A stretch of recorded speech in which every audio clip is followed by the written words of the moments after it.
Hello, everybody. So I just got to know that a couple of people didn't come. We have a little bit more time, better, because I have slightly more than 10 slides, if you don't mind. So I would like to start with a consideration that I always had in mind. And the consideration is that I feel architecture and music are very connected to each other.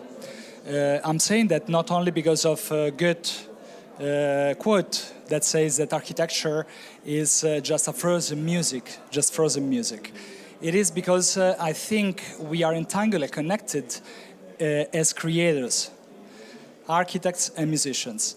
This is because the first creation is always the easier one, but the second one, it can become very complicated. To outcome, you feel the pressure to outdo and to create something better, emotionally better, aesthetically better, efficiently better. This was our situation here, because we got a commission for one first school, that is a primary school, from a private institution called Forvardas. This Forvardas institution had hexagon-shaped logo, a composition of hexagon shapes. What we decided to do, it was to take those hexagon, of course, and to create and to extrude it, to make a composition of hexagon and volumes that will recall the logo and the school at the end. This was a very nice experiment for us. It is tricky, usually, because it's not easy to handle the interior layout, but I think we managed to do a good job, and the client thought as well, because they asked us to create the second school for them, a kindergarten. At this time, however, the program was much different than the previous one, so we had to opt for a much more compact building.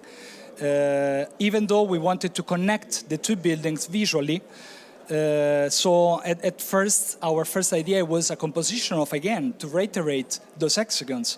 But at the end, we decided to go with a courtyard that will recall the shape of the hexagon and will visually connect to the other building, to the first building. The courtyard is basically the core of all the building, and the building itself is growing around it. The courtyard, as you can see, is basically with the curtain wall all over around, opening the inside to the outside, and opening also with a visual connection to the other building itself. As you can see, the vertical frames, the wooden louvers, has been placed to control the natural light. There is insulation. This is because in Lithuania, the sun is extremely important, and we wanted to get inside the building as much as we could. But during the summertime, it was even too hot sometimes. So actually, we managed, I think, to regulate with those shading. Around the center courtyard, we have the common areas of the building where the kids can spend time and have the play time. Okay. So as you can see, in the winter, the situation is quite harsh there. Opening the entrance towards the other school also allowed us to close the courtyard from the prevalent winds. So actually, we created a very comfortable space also for the winter period, when the sun will hit the building. And this is the other school, where it's actually very visible, the hexagon shape inside and outside of the building itself.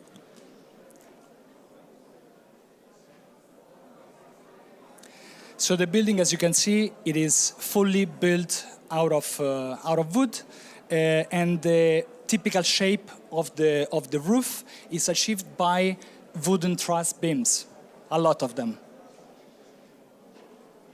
This is the final result, the outside shell. That is basically a black metal cladding, cut out with those thin and tall windows that reach the ground, the floor inside. So to allow the kids to look outside, to look at the natural environment behind the building itself. And this is the final result of the kindergarten.